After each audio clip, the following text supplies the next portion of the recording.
Shalom, shalom, shalom, shalom.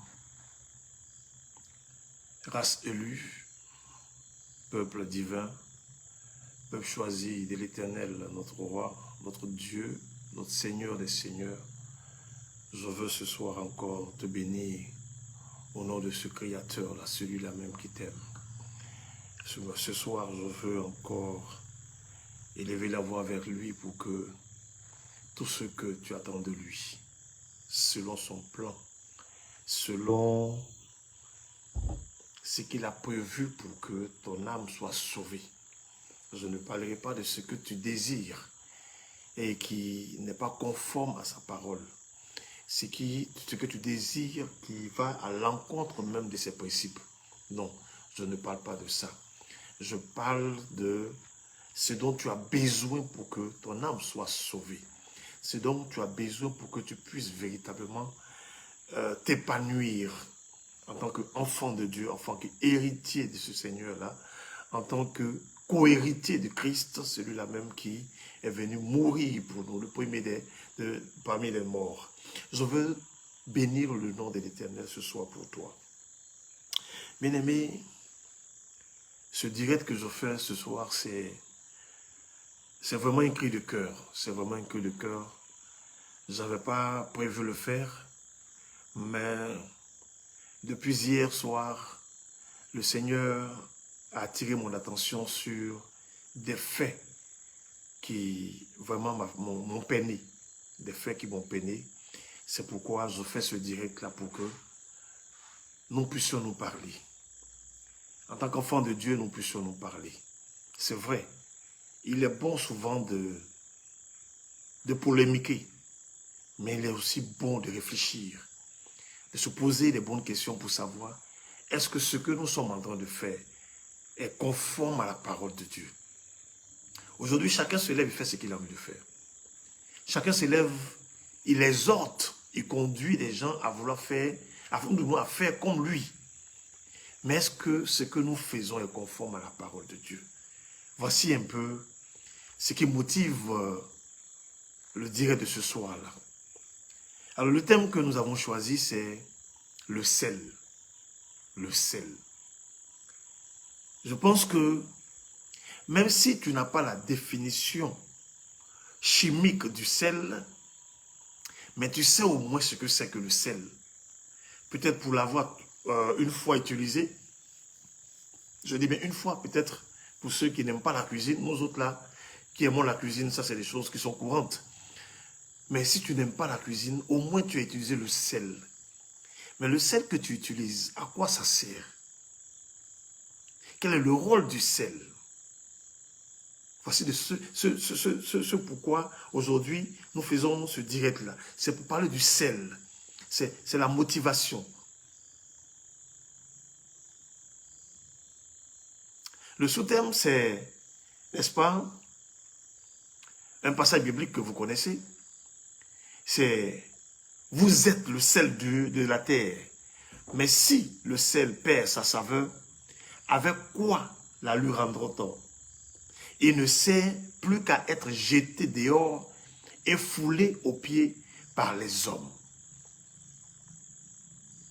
La Bible nous dit, notre Seigneur nous dit que nous sommes, n'est-ce pas, le sel de la terre. Le sel qui sert à donner de la saveur.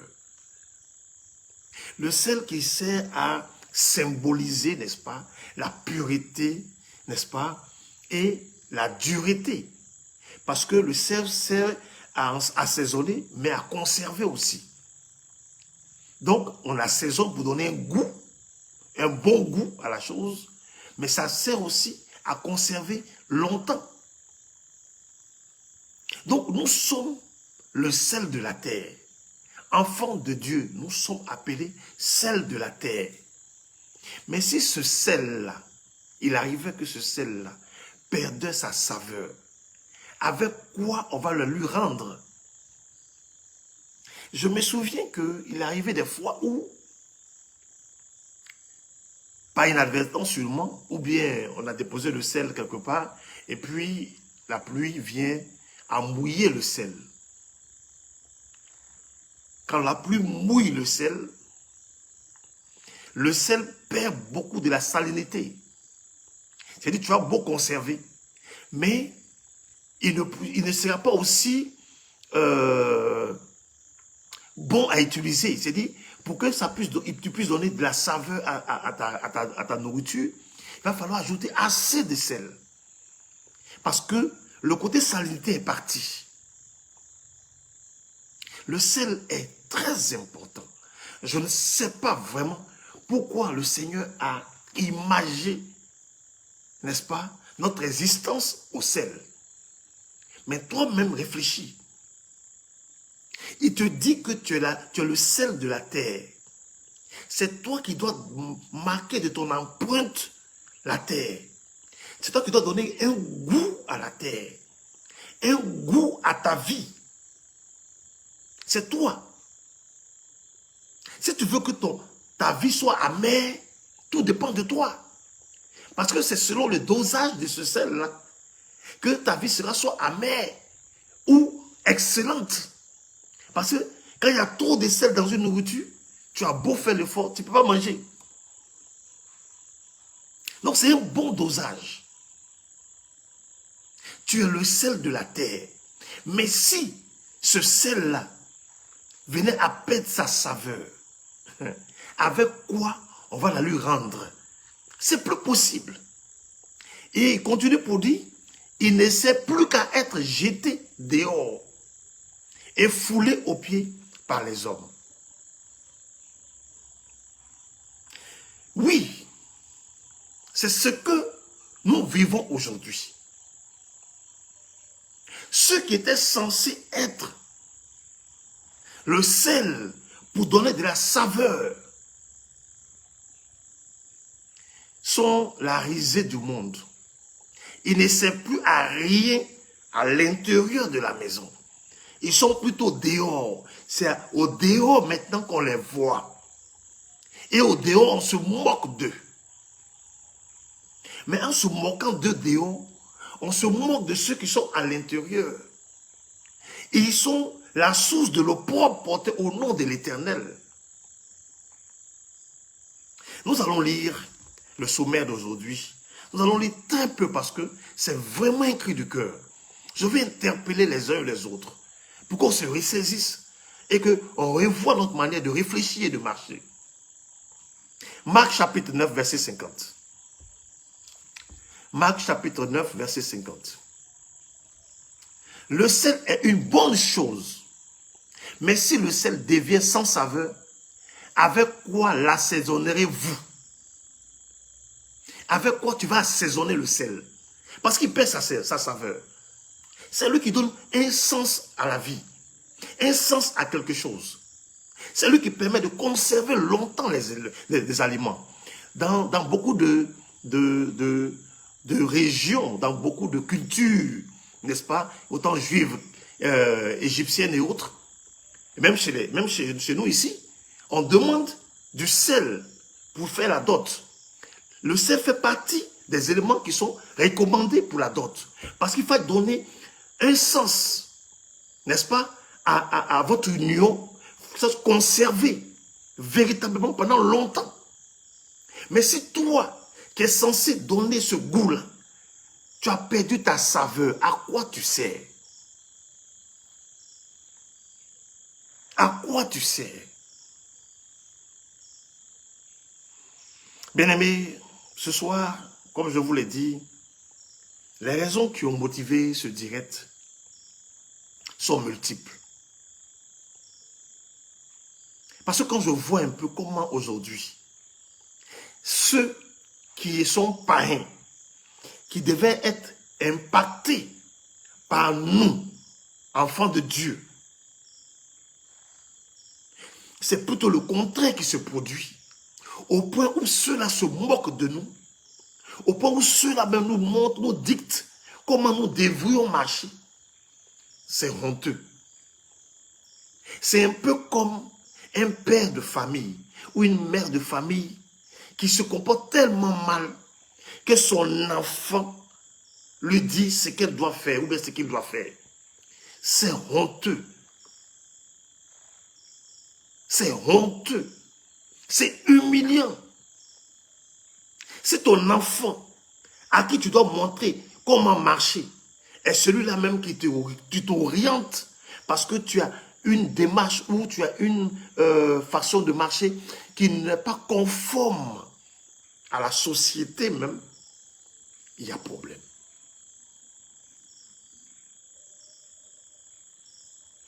Alors, la première raison pour laquelle je fais ce direct, c'est la mort d'un homme de Dieu empoisonné dans son église. Le poison, c'est dit, dans l'église, les hommes sont devenus tellement méchants qu'ils vont jusqu'à empoisonner un homme. Je laisse même côté homme de Dieu d'abord. Un homme. Ça se passe dans l'église. Mais comment on peut s'imaginer de telles choses? Empoisonner ton semblable à l'église. C'est-à-dire, tu as quitté ta maison. Tu as prémédité la mort de quelqu'un. Et tu as utilisé les moyens que tu as préparés pour ôter la vie à ton semblable. Mais tu quittes la maison pour venir dans l'église pour le faire. Ça doit pouvoir nous interpeller. Aujourd'hui, tu vois une personne, parce qu'elle dit Jésus-Christ, tu penses que c'est ton frère en Christ, c'est ta soeur en Christ, tu lui ouvres les bras. Ça doit pouvoir nous interpeller. Tous ceux qui viennent dans l'église ne sont pas forcément des personnes converties. C'est pourquoi il peut dire, ce n'est pas tous ceux qui crient Seigneur, Seigneur, qui hériteront du royaume des cieux. Il y a des gens qui n'ont que ça dans la bouche. En les écoutant, tu vas penser que c'est des... Non, ce n'est pas possible. Et tu leur fais confiance, tu leur ouvres ton cœur, tu leur ouvres ta maison, tu leur ouvres tout. Pourtant, ils ne sont venus que pour te détruire. Venir empoisonner un homme de Dieu dans l'église. Je ne sais pas s'il y a quelque chose qui est plus forte que ça. Je ne sais pas. Qu'est-ce qui peut t'animer? Quelle rancœur? Qu'est-ce qui t'a fait de mal pour que tu viennes jusqu'à dans l'église pour l'empoisonner? Ah. Est-ce que vous vous rendez compte du degré de méchanceté qui anime les hommes d'aujourd'hui? Avec qui tu marches? Est-ce que tu connais la personne avec qui tu marches? Avec qui tu causes? À qui tu te confies? Est-ce que tu la connais?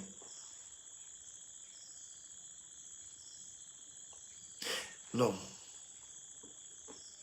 La méchanceté atteint son paroxysme. Mais ça, on n'en parle pas. Ça là, on en parle très peu. Rares sont même les hommes de Dieu qui parlent de ce phénomène-là, qui parlent de ça. Mais, c'était pour autre chose. Là, on allait les voir rapidement, partout, en train de gesticuler. Dans le corps du Christ, il y a une haine viscérale qui sévit.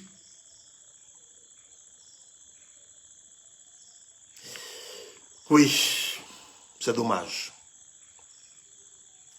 La seconde chose pour laquelle j'ai décidé de faire ce direct cette nuit-là, c'est lorsque je vois des personnes dites censées être de celles de cette terre, donner des exemples, impacter positivement leurs compatriotes, leurs contemporains, s'exposer sur des réseaux sociaux en train de s'insulter.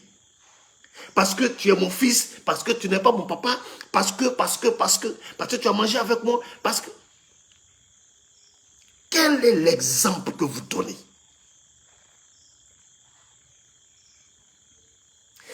quel est l'exemple que vous donnez? Quelle est cette saveur que vous apportez à cette terre? Parce que n'oubliez pas que les êtres humains sont des terres. Quelles sont ces saveurs que vous apportez à vos semblables? À des gens qui veulent donner leur vie au Seigneur, mais qui n'attendent qu'on leur prêche l'évangile, qui ne savent pas où partir. Mais vous, qu'est-ce que vous faites? Vous vous mettez sur les réseaux sociaux en train de vous insulter, en train de vous clasher comme on le dit. Mais les païens se moquent de nous. Les païens se moquent de nous. Nous portons l'opprobre au nom de l'Éternel. Nous salissons le nom de l'Éternel. Mais c'est dangereux ce que nous faisons. Ça te coûte quoi? Lorsque tu estimes que quelqu'un a dit quelque chose te concernant qui n'est pas vrai, ça te coûte quoi? Surtout que tu le connais. De l'appeler pour lui dire, frère, ce que je t'entends dire ne me plaît pas, arrête. Ou ça te coûte quoi de l'ignorer complètement? Ça te coûte quoi? Parce que vos rapports ont forcément une source. Moi, Kalice Takma, quelqu'un ne peut pas se lever pour venir me dire de moi qu'il a été mon père spirituel. Lui-même, il sait que cette expression-là, je n'aime pas. Je ne supporte pas ça parce que c'est du diable. Donc, personne ne peut me dire ça. Personne ne m'a vu depuis que j'ai donné ma vie au Seigneur. Depuis que j'ai répondu à l'appel de Dieu. En 2001, personne ne m'a vu en train de traîner autour d'un pasteur ou un bishop ou quoi que ce soit. Personne ne m'a vu. C'est le Saint-Esprit qui m'a formé. Donc, quand quelqu'un se lève pour dire quelque chose sur toi, c'est parce qu'il y a une source. Maintenant, si c'est mal dit, si ça ne te plaît pas ou quoi que ce soit, mais est-ce que même tu as besoin de venir même te mettre sur les réseaux sociaux même pour toutes ces choses-là? Non, celui-là c'est mon fils. Tu recherches quoi? La gloire. La gloire. Une personne avec laquelle tu as traîné hier, que tu vois prendre de l'ascendance. Tu veux montrer que tu la connais, que tu as joué un rôle dans sa vie. Tu recherches quoi? La gloire des hommes. Non. C'est honteux ce que vous nous servez. C'est honteux ce que vous servez aux enfants de Dieu. Aux personnes qui ont soif de l'Éternel. Qui n'attendent qu'on leur prêche l'évangile.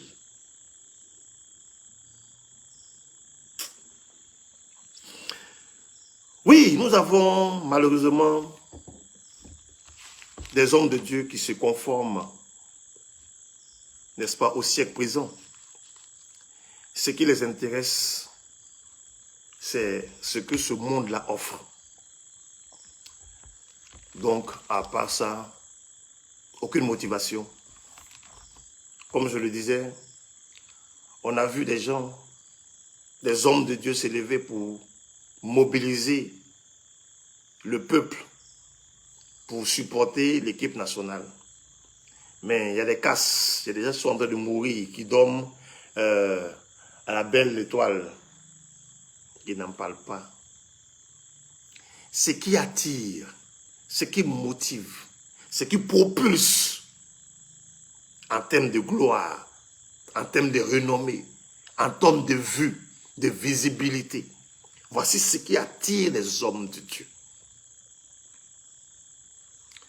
Romains chapitre 12, verset 2 dit, « Ne vous conformez pas au siècle présent, mais soyez transformés par le renouvellement de l'intelligence, afin que vous discerniez quelle est la volonté de Dieu, ce qui est bon, agréable et parfait. » Ce qui est bon, agréable et parfait. Si tu es transformé par le Saint-Esprit, ton intelligence est renouvelée. Oh, ton intelligence est renouvelée. Tu ne raisonnes plus comme avant. Tu ne peux pas t'intéresser à ce qui est vil et puis être indifférent à ce qui est important aux yeux de l'Éternel. Il est le Dieu des veuves et des orphelins. Le Dieu des pauvres, le Dieu des démunis. Quiconque touche à ces personnes-là, touche à l'Éternel. Et tu es serviteur de l'Éternel. Mais ce qui intéresse l'Éternel ne t'intéresse pas. Il y a quelque chose qui ne va pas. Comment ce qui touche le cœur de Dieu ne te touche pas toi? Pourtant, tu es homme de Dieu.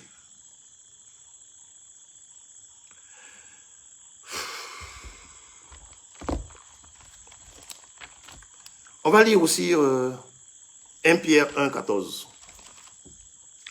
1 Pierre 1, 14 dit, comme des enfants obéissants, ne vous conformez pas aux convoitises que vous aviez autrefois quand vous étiez dans l'ignorance. Les gens sont dans l'ignorance. Mais quand ils disent qu'ils sont convertis, on retrouve encore les mêmes pratiques qu'ils avaient lorsqu'ils étaient dans l'ignorance. Alors, la question, est-ce qu'ils sont véritablement convertis? On ne peut pas aimer le monde jusqu'à ce point. Il n'y a aucune différence entre ta vie antérieure et ta vie actuelle. Non, il n'y a aucune différence. Tu es resté pareil. Le problème est que tu dis que tu es serviteur de Dieu. Et tu es écouté par plusieurs personnes. Tu es suivi par plusieurs personnes. Je ne parle pas de ta vie privée. Ça ne m'intéresse pas. Nous sommes tous pécheurs. Je ne cesse de le dire. Mais quand il s'agit de faire l'œuvre de Dieu, mais que tu sois un exemple. Que de ta bouche sortent des choses qui touchent le cœur des uns et des autres, afin qu'ils donnent leur vie au Seigneur. Mais aujourd'hui, on n'est plus intéressé par ce qui doit toucher à l'Éternel. On est intéressé par ce qui nous touche, nous. Notre gloire. Notre gloire. Notre gloire. Nous allons lire Luc, chapitre 2. C'est dommage ce que nous vivons, c'est dommage. Luc, chapitre 2, nous allons lire les versets 10 et 11. Mais l'ange leur dit, ne craignez point, car je vous annonce une bonne nouvelle, qui sera pour tout le peuple le sujet d'une grande joie. C'est qu'aujourd'hui, dans la ville de David, il vous est né un sauveur qui est le Christ, le Seigneur. La bonne nouvelle, l'évangile, ce n'est pas seulement la bonne nouvelle. C'est la bonne nouvelle pour le salut des âmes. La bonne nouvelle pour leur entrée dans le royaume. Sinon, si l'évangile était simplement une bonne nouvelle, mais on vient te dire que tu as eu 8 millions. En tant que prolétaire, c'est une bonne nouvelle pour toi. On va te tendre les clés d'une maison, c'est une bonne nouvelle pour toi. Mais est-ce que cette bonne nouvelle te donne de pouvoir entrer dans le royaume des cieux? Voici la différence. L'évangile est une bonne nouvelle pour le salut des âmes.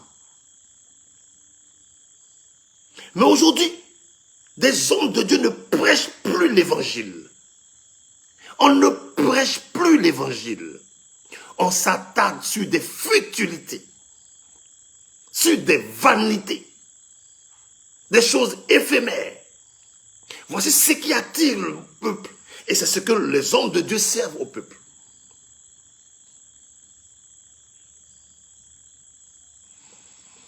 Ah, c'est dommage. L'évangile est abandonné. L'évangile est abandonné. Et aujourd'hui, on prêche ce qui ne peut apporter le salut aux hommes. J'ai assisté à la démission d'une masse d'hommes de Dieu face aux casses, aux dernières casses. Ce que j'espérais voir en train de parler de cela, dénoncer, crier haut et fort, silence de cimetière. Pourquoi? Ce n'est pas nous qui allons donner des raisons. Mais la seule chose que nous pouvons comprendre, c'est que cela justifie leur appartenance. Cela justifie leur nature.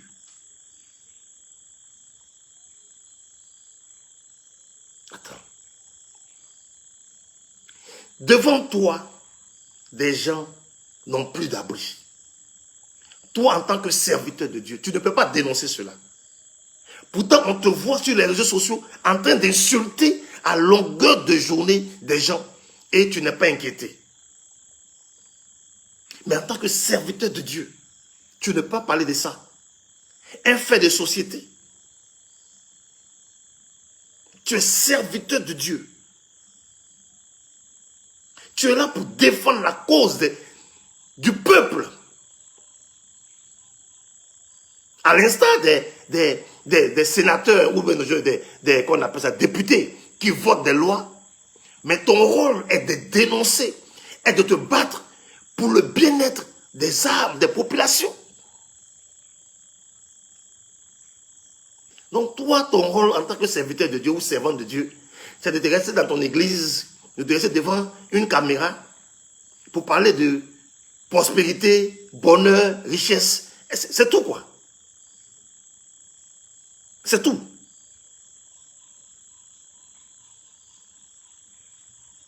Non, je me pose tellement de questions. Non, je souffre. Je souffre. Face à ce que le corps de Christ, en Côte d'Ivoire, nous sait, je souffre. Beaucoup, non, je ne dis pas beaucoup, très peu se démarquent. Très peu se démarquent. Mais la masse, non, une véritable démission. Mais c'est ceux-là qui vous envoient l'argent à l'église, hein. C'est eux qui viennent payer 10 000. C'est eux-mêmes qui ont du mal souvent à payer leur loyer parce que vous devez construire vos églises. Donc, ils ont du mal à payer leur loyer, mais qui vous envoient de l'argent. Aujourd'hui, ils n'ont pas de toit et ça ne vous émeut même pas. On peut être aussi cruel que ça. Ça ne vous dit rien. Non, il ne faut pas toucher ça parce que si tu en parles, tu vas aller en prison. Si tu es vraiment un serviteur de Dieu, il t'a montré le chemin. Christ t'a dit que vous serez conduit devant les tribunaux à mon nom, à cause de moi. Donc, si tu es un serviteur de Dieu, tu ne vas pas avoir peur de prison. La prison fait partie. Oui, ça fait partie de ton ministère. Lui-même, il est parti en prison. Lui-même, là, il est parti en prison. Il a fait la prison. Ce n'est pas toi. Donc, si tu parles de ce qui se passe aujourd'hui en Côte d'Ivoire, donc, on va te mettre en prison. Pour cela, tu ne dis rien. Ah, il y a problème, hein. Le problème, là, il est aussi profond. Il est aussi profond, ce problème. Ce sont les personnes que vous avez appelées pour venir crier dans vos stades, pour booster les éléphants, là. Ce sont elles, hein, qui ont pris leur argent pour payer ticket. Et puis aujourd'hui, vous tapez votre poitrine pour avoir vous avez eu 3 étoiles, là. Ce sont les mêmes personnes, là. Ou bien elles font partie de la population, ou bien de ceux qui sont venus au stade aussi, pour apporter leur soutien. Non, on ne peut pas dire ça. Une autre raison, c'est le blasphème aujourd'hui, criard des hommes de Dieu, qui se foutent, ou non, qui se foutent d'eux-mêmes, mais qui insultent l'Éternel, qui veut refaire le portrait de l'Éternel, qui veut refaire l'identité de l'Éternel et les caractéristiques de l'Éternel, qui veut lui apporter, n'est-ce pas, il veut lui imposer une feuille de route. Il y a des sujets qui touchent, qui énervent certains, maintenant qui font beaucoup de choses. Pour ceux qui me connaissent, moi, je n'ai pas peur de parler. Je n'ai pas peur de dire. Je dis, je ne cherche pas amitié. Je cherche l'approbation de celui qui m'a appelé. Donc quand il me dit de dire, je dis. Ça te plaise ou pas, c'est pas ça qui m'intéresse. Si tu veux, tu écoutes. Si tu veux, tu laisses. Mais il y en a qui vont écouter. Et un jour, comme l'exemple de Lazare, tu vas pleurer. Le riche là va pleurer. Aujourd'hui, on nous fait croire que Dieu est dans le football.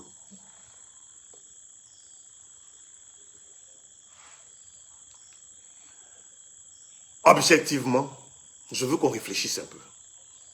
Dieu est dans le football. Parce que la Côte d'Ivoire a organisé une CAN, elle a remporté. Mais ce n'est pas nouveau. D'autres pays l'ont déjà fait. Mais là-bas, Dieu n'était pas là-bas. Ok. Est-ce que vous connaissez ce que c'est que le football? Le milieu du football, est-ce que vous le connaissez? Nous, on n'a pas joué au haut niveau. Mais à notre petit niveau de pratique de ce sport-là, on sait beaucoup de choses. Est-ce que vous connaissez le football? Est-ce que Dieu, c'est quand vous asseyez, que vous racontez des choses là, est-ce que vous prenez le soin de réfléchir d'abord avant de sortir des amitiés comme ça?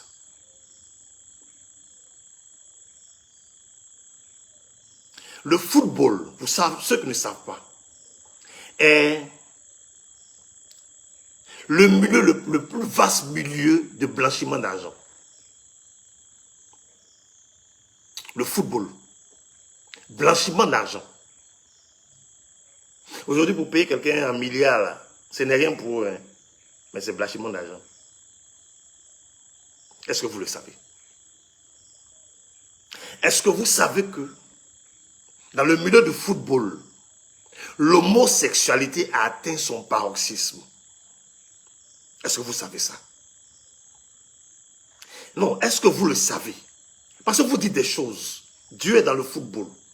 Là où l'homosexualité est de mise. Surtout pour les joueurs africains. Surtout pour les joueurs africains qui évoluent à l'étranger. Si vous ne le savez pas, on va vous le dire. Pour que tu sois aligné, beaucoup c'est un chantage. Pour qu'on te classe et que tu sois aligné, tu sois titulaire, tu donnes ton derrière. Tu donnes ton anus. Est-ce que vous le savez? La sodomie a détruit la vie de beaucoup de joueurs africains. Beaucoup de joueurs africains. En Côte d'Ivoire, pour ceux qui ne savent pas, en Côte d'Ivoire, ici même en Côte d'Ivoire, il y avait des présidents de clubs homosexuels. Homosexuels en Côte d'Ivoire.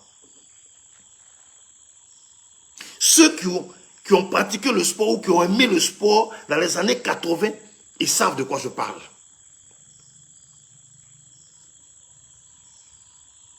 Ils savent de quoi je parle. Beaucoup de joueurs africains ont dû abandonner. Des pratiques occultes au football, ça c'est monnaie courante. La jalousie. Pourquoi est-ce qu'on classe toujours l'autre et que toi tu ne joues pas? Tu dois tout faire pour le détruire afin que toi tu sois aligné. C'est au football on trouve des choses comme ça. Les matchs truqués au football, mais je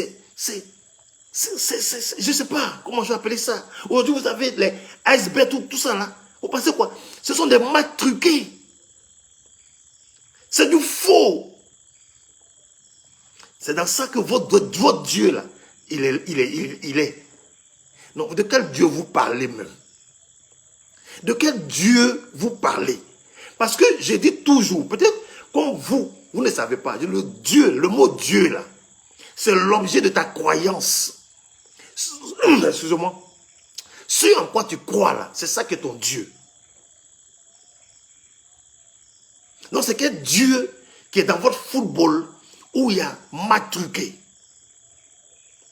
où il y a pédophilie, où il y a homosexualité, où il y a vol, où il y a blanchiment d'argent, il y a tout ce qui est fétichisme.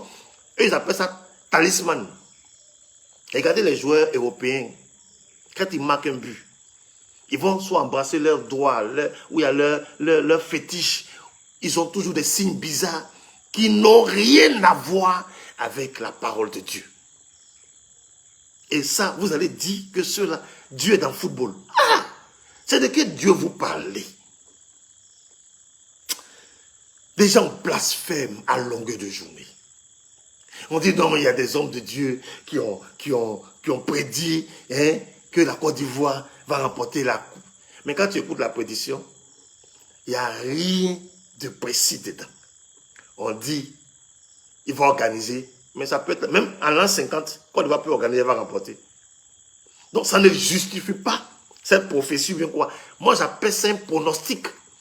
Mais regardez, si vous suivez aujourd'hui vos télévisions, là, vos chaînes de télévision, là, ils remontent en boucle des pronostics que des personnes lambda ont fait et qui sont tombés justes.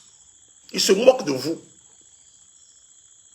Ils se moquent de vous qui dites que vous avez prophétisé et puis ça s'est réalisé là. Voici des gens qui ne sont pas prophètes, mais qui ont prophétisé. Si c'est ça, on avait prophétie là. Ils ont pronostiqué, mais c'est tombé juste. Donc c'est des prophètes aussi. Ils se moquent de vous. Ils font passer ça en boucle. Et puis eux-mêmes, pour eux là, c'est précis, hein, 2-1. Côte d'Ivoire va gagner 2-1. Ce n'est pas Côte d'Ivoire va être champion, c'est pas ça. C'est précis, pour eux là, précis. Est-ce que vous avez honte un peu? Vous ne pouvez pas vous cacher un peu? Vous ne pouvez pas vous cacher un peu? Vous faites que les gens du dehors se moquent de vous.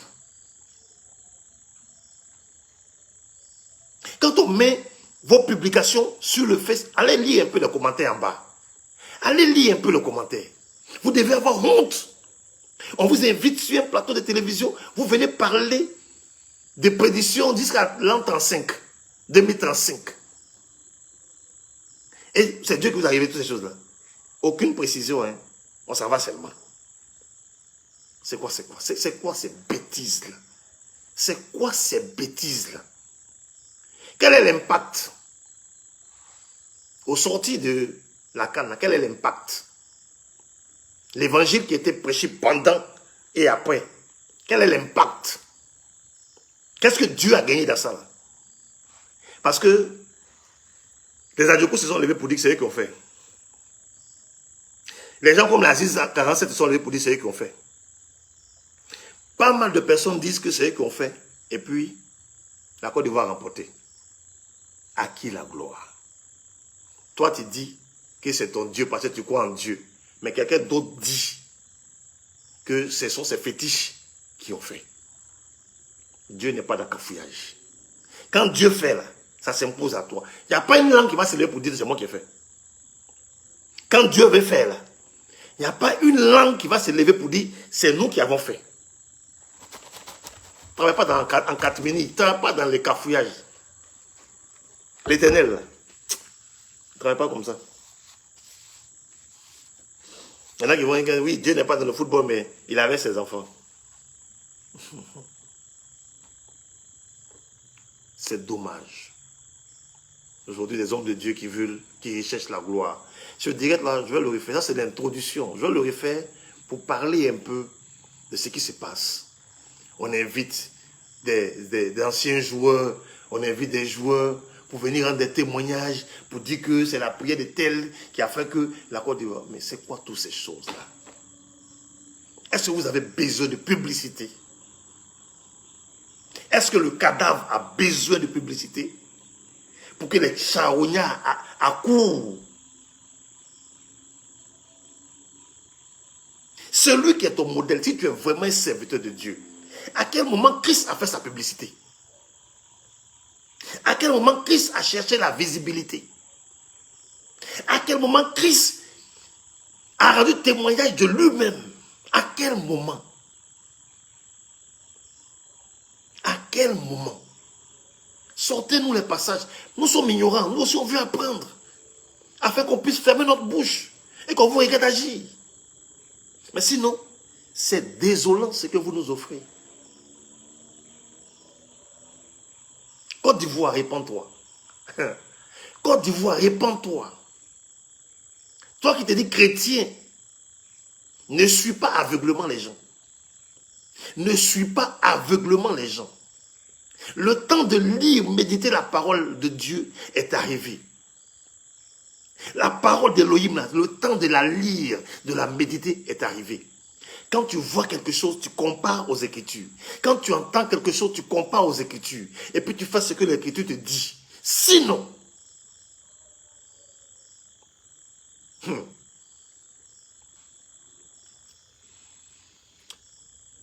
le point 7, c'est une question que je me suis posée, que je me pose. Est-ce que Dieu est devenu insensible aux souffrances de ses enfants? Parce que on ne comprend pas. Le Dieu qui est ivoirien, le Dieu de la Côte d'Ivoire,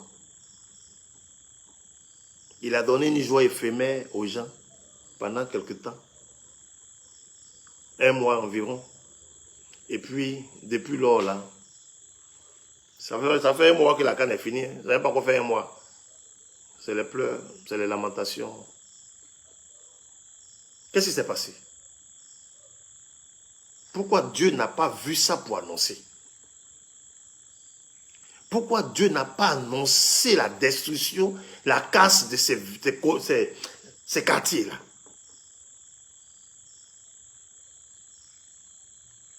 Est-ce parce qu'il a reçu trop de coups de marteau qu'on lui donne dans certaines églises qu'il est dans un état comateux? Expliquez-nous, qu'est-ce qui s'est passé? Soit Dieu est devenu insensible, ou soit Dieu est devenu trop professionnel du football, que le reste des choses ne l'intéresse plus. Les autres domaines de la vie n'intéressent plus Dieu. Donc Dieu aujourd'hui, là, c'est football. Lui, si tu veux savoir quelque chose sur le football, Dieu va te dire. Il paraît que bientôt même, on va jouer Coupe du Monde, on va aller jusqu'en quart de finale. Ce n'est pas le problème. Ça, Dieu révèle. Mais la vie sociétale, la vie sociale, Dieu, ça, il voit plus clair. Il ne peut plus révéler ça. On dit là, je suis trop de coups de marteau dans les églises.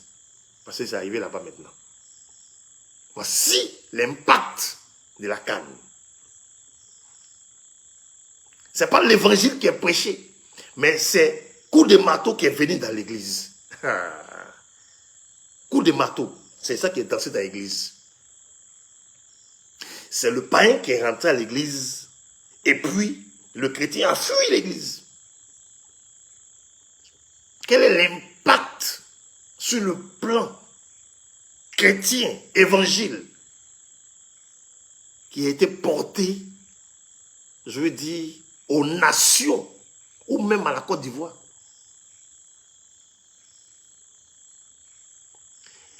Quand l'Égypte s'est levée contre Israël, quand l'Éternel a décidé de libérer, de délivrer son peuple d'Israël, il n'y a pas un Égyptien qui a attribué cette délivrance à quelqu'un d'autre. Et de l'autre côté, il n'y a pas eu un enfant d'Israël qui a attribué cette délivrance à un autre Dieu. Voici comme l'Éternel agit. Tu ne peux pas ouvrir ta bouche pour rendre gloire à quelqu'un d'autre qu'à lui, l'Éternel.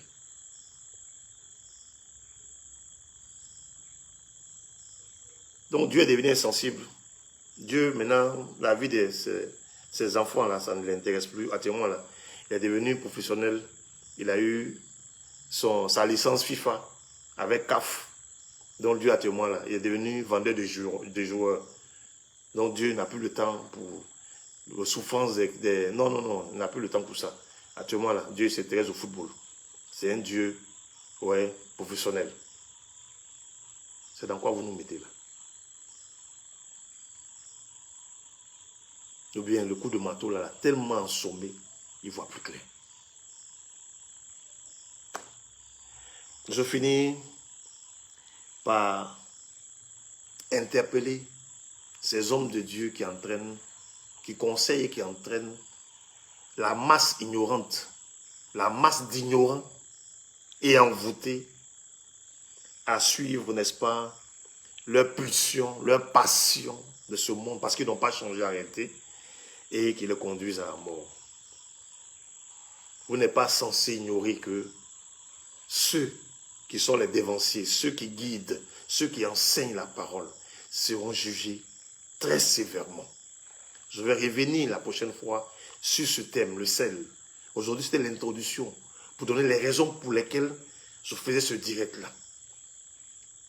Si tu penses que tu n'as pas changé et que, quand bien même aujourd'hui tu prononces le nom de Jésus-Christ, il y a des choses du monde païen dans lequel tu te trouvais là, que tu ne peux pas abandonner, prends le soin et la sagesse de te cacher pour la faire. Mais n'invite pas les enfants de Dieu à faire comme toi. N'invite pas les enfants de Dieu à faire comme toi. N'encourage pas les enfants de Dieu à faire comme toi. Vous démissionnez. C'est honteux vos pratiques. C'est honteux vos manières de réfléchir, de raisonner et de vous conduire. Quand j'entends un homme de Dieu ou une femme de Dieu qui dit « ça ne fait pas », la Bible condamne ceci. La Bible dit de ne pas faire cela. La Bible dit de ne pas faire ceci. Parce que c'est des choses qu'elles ou même eux ils n'aiment pas. Là, ils sont premiers à dire, la Bible dit de ne pas faire ceci. Mais quand c'est des choses auxquelles ils sont attachés, là, ils vont dire, oui, la Bible dit de ne pas faire, mais moi, je fais pour que ça soit bien. Moi, je fais pour transformer ça. Même si c'est mal, ça va devenir bien. Quel est ce raisonnement-là? Tu as quel pouvoir de transformer quelque chose de mal en bien? Quel est ce pouvoir? Quel est ce raisonnement que tu as là? Quel est ce raisonnement que tu as là? Et tu encourages des gens à faire comme toi. Parce que toi, comme on te suit, comme on t'écoute, donc si toi tu fais, les autres peuvent faire. Tu les encourages à aller vers la perdition. Est-ce que vous voulez changer l'identité de Christ? Le Dieu qui vous a créé, vous voulez changer son identité? Ce qu'il dit qu'il n'aime pas, des choses qu'il a vomi, vous voulez lui imposer ces choses-là? Vous avez quel pouvoir de le faire? Il dit il n'aime pas, il n'aime pas. Il n'aime pas, il n'aime pas. Si vous voulez faire, vous le faites. Mais faites-le seul. N'encouragez pas les pauvres âmes à faire comme vous. Tu viens dire que le vol n'est pas bon. Tu cries partout que le vol n'est pas bon.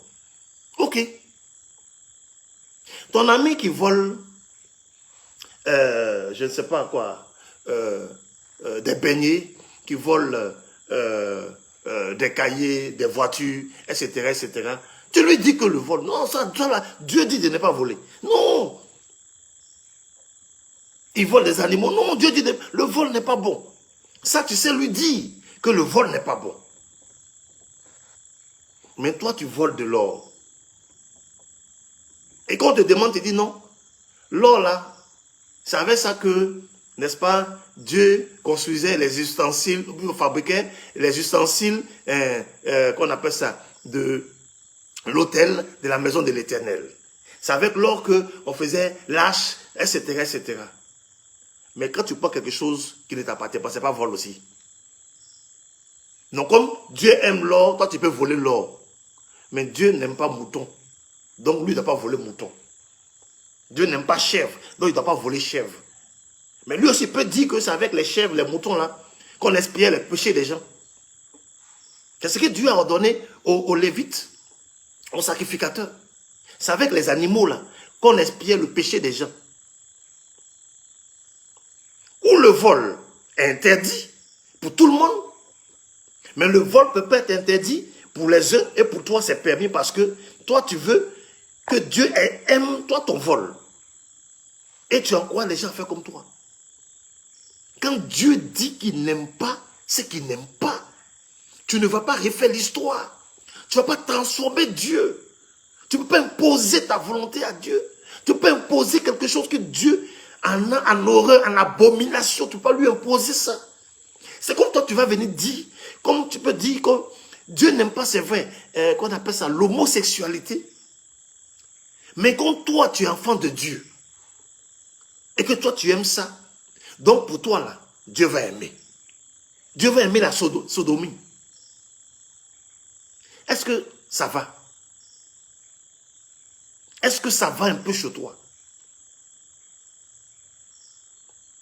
Si tu sais que tu es enfant de Dieu, tu as un pouvoir sur Dieu, et que Dieu ne peut pas te châtier pour ce que tu fais comme mal, n'invite pas les autres à le faire. Parce que ton degré d'intimité avec Dieu le contact que tu as avec Dieu, la puissance que tu exerces sur ce Dieu-là, les autres n'ont pas ça. Donc quand ce n'est pas écrit, ou quand c'est interdit par la Bible, n'invite pas les gens à faire.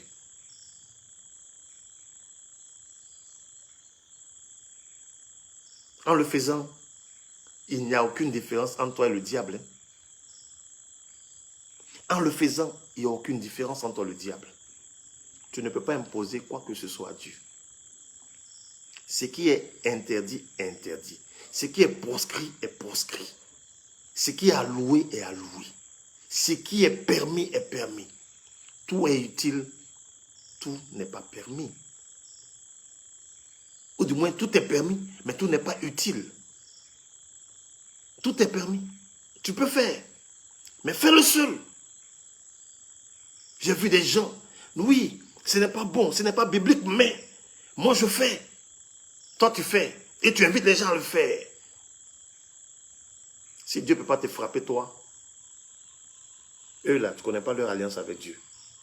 Donc, ne mène pas les gens en parlant avec Dieu. N'induis pas des personnes en erreur. Apprends à marcher seul et apprends à glorifier le Dieu que tu sers à ta manière. Mais n'invite pas les gens à faire comme toi. Quand les Paul invitaient les gens à faire comme eux, parce qu'ils marchaient selon les préceptes de Dieu. Ils marchaient selon le chemin que le Saint-Esprit leur avait montré. Ils marchaient selon ce qu'ils avaient vu de Christ. C'est ce que les apôtres ont fait. Ils n'ont pas ajouté quelque chose d'autre. Ils n'ont pas ajouté foi à des choses vaines. Aujourd'hui, hommes, femmes, soit dit de Dieu, c'est la gloire, votre vaine gloire. C'est vous qui voulez être vu. On ne voit plus la place de Dieu dans vos vies, dans ce que vous faites, dans ce que vous enseignez. On ne voit pas la place de Dieu. Prêchons l'évangile, la bonne nouvelle qui oriente vers le salut, la bonne nouvelle qui conduit vers le royaume des cieux. C'est ça l'évangile. Ce n'est pas seulement la bonne nouvelle. Ce n'est pas ça. Les bonnes nouvelles, on les en reçoit tout le temps. Mais celle qui est éternelle, c'est ce que nous recherchons. Et c'est ça l'évangile. Bien-aimés, je vais finir aujourd'hui pour vous exhorter. Vous qui m'écoutez, cherchons l'éternel. Retournons à l'éternel. Ne regardons pas les hommes. Non, ne nous conformons pas au siècle présent. Ne raisonnons pas comme les gens. Tu es particulier. Tu es particulier. Cherche ton intimité avec Dieu. C'est ce à quoi tous les jours je m'évertue de tabler pour que vous compreniez le bien fondé. Moi, on ne peut pas venir me blaguer. Non, ce n'est pas possible. Tu vas venir me dire que tu es bishop, je vais t'applaudir. Moi, ça ne m'intéresse pas. Ce que tu vas me dire là, ça ne m'intéresse pas. Tant que je n'ai pas lu dans les Écritures que c'est écrit et que je n'ai pas demandé au Saint-Esprit pour qu'il m'en donne l'explication, ce que tu vas me dire là, je ne vais pas faire. Nous sommes le sel de la terre, mais nous avons perdu notre saveur. Aujourd'hui, c'est la saveur des païens qui réjaillit sur nous. C'est la saveur des païens qui réjaillit sur nous. Notre salinité est celle païenne, celle que les païens nous ont donnée. J'ai vu une image des enfants, des gamins en train de vendre la drogue, des véritables dealers. Voici ce que la société nous donne, nous produit, nous impose. Mais si on ne prêche pas l'évangile, comment est-ce que nos enfants peuvent être sauvés? Comment est-ce que nos enfants pourront être impactés positivement pour qu'ils abandonnent ces pratiques ou bien qu'ils se démarquent de ces personnes-là pour marcher selon le droit chemin? Nous avons perdu notre saveur en tant que sel et c'est dangereux. Comme la Bible dit, avec quoi on va te rendre ta saveur là? Avec quoi? Moi je ne sais pas si ça existe, mais le même passage dit que tu ne sais plus qu'à être jeté dehors, être foulé aux pieds par les hommes. C'est ça aujourd'hui. Nous sommes jetés dehors, nous sommes la risée du monde païen qui nous piétine. selon sa guise. Oui, c'est les païens qui nous piétinent aujourd'hui. Ils nous imposent leur vision. Ils nous imposent tout ce que nous ne voulions pas. Parce que simplement, on a perdu notre saveur. L'évangile qui devait venir impacter ce monde-là, pour qu'il y ait une transformation, un renouvellement de l'esprit. L'évangile est resté en chemin. L'évangile a été abandonné. Et aujourd'hui, on cherche la gloire vaine, la visibilité des hommes de Dieu qui sont en train de faire palabre ici, à gauche, à droite, qui s'insultent. C'est dit, voici des gens qui sont en train de souffrir. Combien sont ces hommes de Dieu qui en parlent? Dernièrement, je salue au passage ce dévancier à Bécan, homme de Dieu à Bécan. Merci. Voici comment un homme de Dieu doit se comporter. Il doit se battre pour ses contemporains. Ceux-là qui l'écoutent, c'est pour eux qu'il doit se battre. Prêt à mettre sa poitrine devant. Vous êtes reçus partout dans les bureaux, dans les ministères, à la présidence, partout. Mais pour des problèmes de société pareils, où des milliers de personnes sont en train de souffrir, croupir, ils ont perdu leurs biens. On n'est pas fichu d'ouvrir la bouche, parce qu'on est corrompu depuis jusqu'à la moelle épinière. Bien-aimé, c'est ça mon combat. L'interpellation. T'exhorter à rechercher le Seigneur véritable. Il y a plusieurs dieux. Il y a un seul véritable Dieu. Ce n'est pas tous ceux qui disent Dieu, Dieu. Ils savent de quel Dieu ils parlent. Leur Dieu footballeur aujourd'hui, qui a sa licence CAF, qui a sa licence FIFA, qui vend joueurs, qui sait, qui a tout programmé, qui truque les matchs, tout et tout, et qui ne voit pas que des hommes vont souffrir dans les jours qui suivent. Il sait seulement que Côte d'Ivoire peut remporter Cannes. Il sait seulement que Côte d'Ivoire va jouer quart de finale mondial, etc., etc. Il a tellement reçu de coups de marteau qu'actuellement il est dans un état comateux. Il ne voit plus rien. Le Dieu qui disait dans Somme 82 qu'il est le Dieu des veuves et des orphelins. Ce Dieu-là, il a changé. Son design a changé. Actuellement, là, c'est coup de marteau, il danse. Réveillons-nous, répentons-nous sincèrement et donnons gloire au Seigneur. Laissons le Seigneur agir dans nos vies. Permettons que le Saint-Esprit prenne le devant et que nous oriente afin que nous ne tombions pas dans ces facilités, dans les envies, dans les convoitises et dans tout ce qui détruit. Cherchons le véritable évangile. C'est lui-là qui nous assure une entrée certaine dans son royaume. Le royaume qu'il est allé nous préparer et qui viendra pour nous chercher. Excusez-moi. Il viendra pour nous chercher. Que le Seigneur continue de vous enseigner. Qu'il ouvre votre esprit, votre entendement sur le bien fondé de cet enseignement et qu'il vous donne de redevenir le sel. Parce que lui seul a la capacité. Même si tu as perdu ta saveur, lui seul peut te la donner. Il est le Dieu qui amène à l'existence ce qui n'existe pas. Il est aussi le Dieu qui ramène à l'existence ce qui était mort, ce qui était perdu.